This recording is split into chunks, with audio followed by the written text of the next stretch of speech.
मनोज जरांगेंच्या भेटीसाठी आंदोलनाच्या ठिकाणी दाखल झालेत। विखेंसोबत चर्चा केल्यानंतर मराठा अभ्यासक जरांगेंच्या भेटीसाठी आलेले आहेत। सरकारी शिष्टमंडळ आणि मराठा अभ्यासक यांच्यामध्ये ड्राफ्ट संदर्भात चर्चा झाली। सरकारी शिष्टमंडळ आणि मराठा अभ्यासकांमध्ये सकारात्मक चर्चा झाल्याची माहिती सूत्रांनी दिली आहे। त्यामुळे आता मराठा अभ्यासक हे सरकारच्या शिष्टमंडळासोबतच्या चर्चेनंतर जरांगेंच्या भेटीसाठी आंदोलनाच्या ठिकाणी आलेले आहेत। प्रसाद लाड आणि राधाकृष्ण विखे पाटील हे सरकारचे प्रतिनिधी म्हणून मराठा अभ्यासकांसोबत चर्चा करत होते।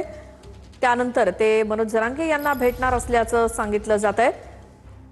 मात्र आधी मराठा अभ्यासक हे जरांगेंच्या भेटीसाठी आंदोलनाच्या ठिकाणी आलेले आहेत। ही एकीकडची दृश्य आपण बघतोय।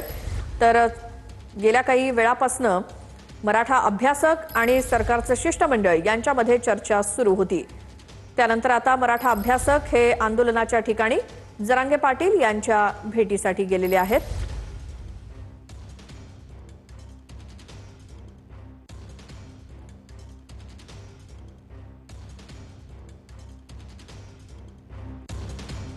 उदय सामंत यांनी एक ट्विट केलंय। दादा, आपण मराठा समाजाच्या हितासाठी झटत आहात। या संघर्षाच्या काळात तब्येतीची काळजी घेणं देखील महत्त्वाचं आहे।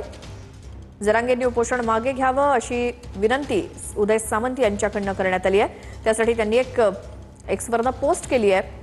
दादा, आपण मराठा समाजाच्या हितासाठी झटत आहात आणि या संघर्षाच्या काळामध्ये तब्येतीची काळजी घेणं देखील महत्त्वाचं आहे असं म्हणत मराठा समाजाला आपल्या नेतृत्वाची गरज आहे। त्यामुळे आपण सुरू केलेलं आंदोलन मागे घ्यावं अशी माझी विनंती आहे, अशी पोस्ट उदय सामंत यांची।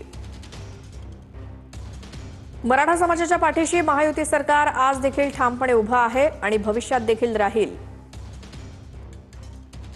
अशी पोस्ट करत उदय सामंत यांनी उपोषण मागे घेण्याची विनंती मनोज जरांगे पाटील यांना